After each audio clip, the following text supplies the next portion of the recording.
Welcome to the Fox and Friends YouTube show, and look who's here! It's Tim Tebow. I can't believe I was invited. Yeah, you need to listen. We are in North Florida, but it feels like the North Pole right now. I'm looking at your weather right here. The current wind chill is 29 degrees. I know it is kind of cold. It's not usually like this, though. You're going to have to come back when it's a little warmer, okay? Well, listen, here's the thing.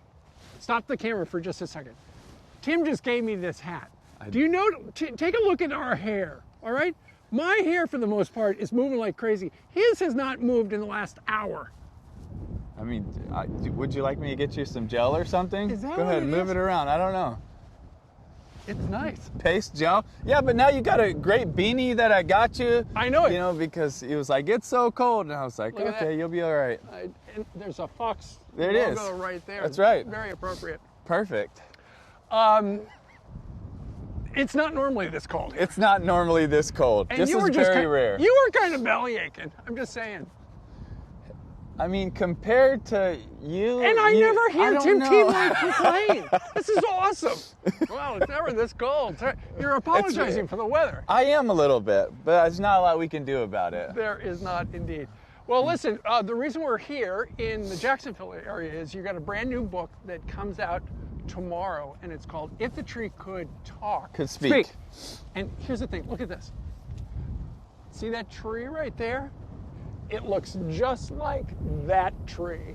And I asked him if that tree is the reason we are here today. It is not, but It's not. hey, that's a... It's a good transition. Yeah, that's right. The book is about this. If the tree could speak. What tree? Well, it's the tree. This is a couple thousand years ago. That's right. And the tree has aspirations of once upon, Being a sometime door, a table, or a throne, and then it gets... something to help people. Yeah, then it gets cut down and turned into a cross, ultimately the one that Jesus is nailed to, and it goes from hope to despair to ultimately goes back into hope because Jesus takes something that was literally invented for torture and shame and excruciating pain, and he's turned it into a symbol that now all around the world, because of his love and sacrifice, is viewed with honor and hope and respect. And literally, if you look at the word excruciating, it means out of the cross. And the cross was created for excruciating pain, but now it's a symbol for hope. And that's what God can do in all of our lives, of the highs and the lows, but he can use all of it to give us incredible hope. Right. And in the beginning, the tree is hopeful that Yes. its use will be something to help people. You know, like you said, a chair or a table or something like that. And then he hears about the carpenter. Yes. And it's like, oh, this carpenter is going to turn me into a masterpiece. And then he realizes, wait a minute. Fast forward midway through the story, he's being turned into a crucifix, and he thinks, oh, look, they're hanging bad people. That's on right. these. And this Jesus, who's being called the King of the Jews, Yes. is a bad person, but he doesn't know the story. Yes. And then as Jesus is on the cross, Yeah. he realizes what he's all about. And their interaction ultimately changes the cross, and then he hears about the resurrection. And you know, one of the thoughts that has really impacted me is that you could just imagine a conversation with Jesus and the cross, Right. of the cross just saying, like, all these people that are that they don't know about your love, like, Jesus, just give me a voice and I'll tell them. And I could just imagine Jesus saying, no, that's not your job. Your job is to hold me up high. It's their job to go tell the world. They need to do their job. You've done your job, and you've done it well. Right. When I think about Tim Tebow, and I think about your devotion, I think of your work, you know, I didn't realize until much late, I'd known you for a while, I didn't realize that your dad was a missionary. I didn't realize his mission in life was to help people, and he continues to do that. He does. And now you're following in his footsteps. We're trying. I don't know I'll ever be able to fully follow in his footsteps. It's just one of the most courageous, bold, men that loves Jesus and loves people, and him and my mom were just willing to give the majority of their adult life to helping people that could never do anything for them. And that's why I'm so grateful to say they're not just mom and dad to me, they're heroes to me. Absolutely. And they were on a mission. They were posted in the Philippines when you were born. I was born there. I was born in the Philippines. I didn't realize that. Yes. So. All-American hero born in the Philippines.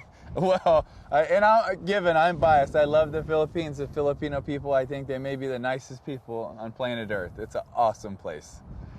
And so then eventually your family came back to the Jacksonville area? We moved back to the States when I was 5, and then my family would still travel back and forth, especially my dad, and leading the ministry to the Philippines and Southeast Asia.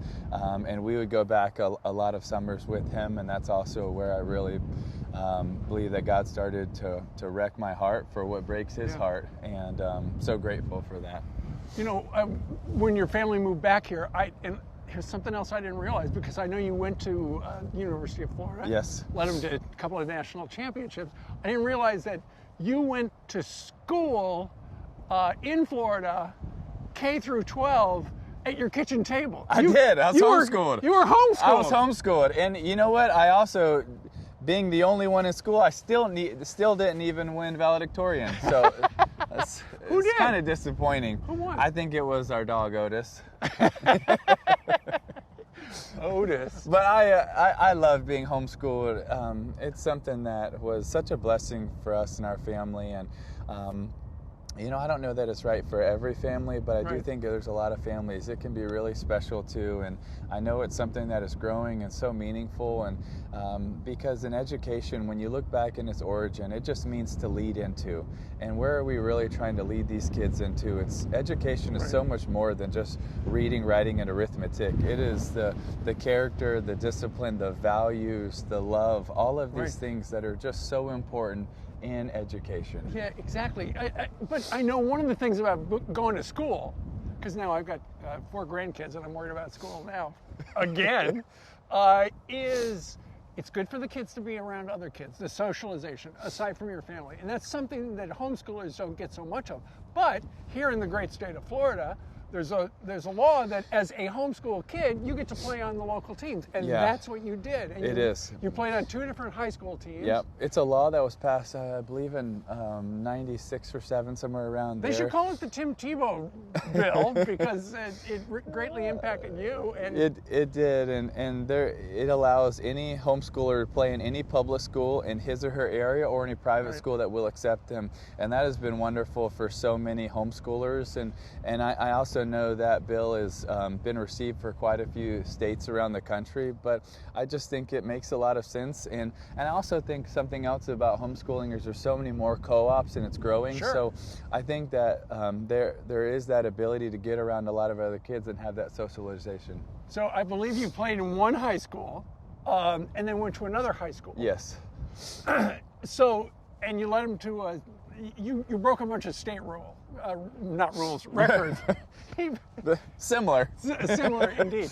So I'm sure to the people that are going, that kid who was homeschooled is breaking all the records. Let's look for more homeschool kids. There's been a lot of great homeschoolers over the years, and I'm so grateful, because honestly, all the people that paved the way for us to be able to do it, it's not something that I had any part of doing, even though a lot of the states now, I think they name it the Tebow bill and stuff. Right. But there were so many people that went before me to make that possible, and I'm just grateful that I could just follow in their footsteps of what they allowed us to be a part of, and hopefully we can open more doors for the next generation. His book is called If the Tree Could Speak. Comes out tomorrow. Check it out. Thank you, brother. Thank you very much. You warm enough? No, come on, let's run. Let's run. I'll race you. I'll let you win. You said you wanted to win. You're right.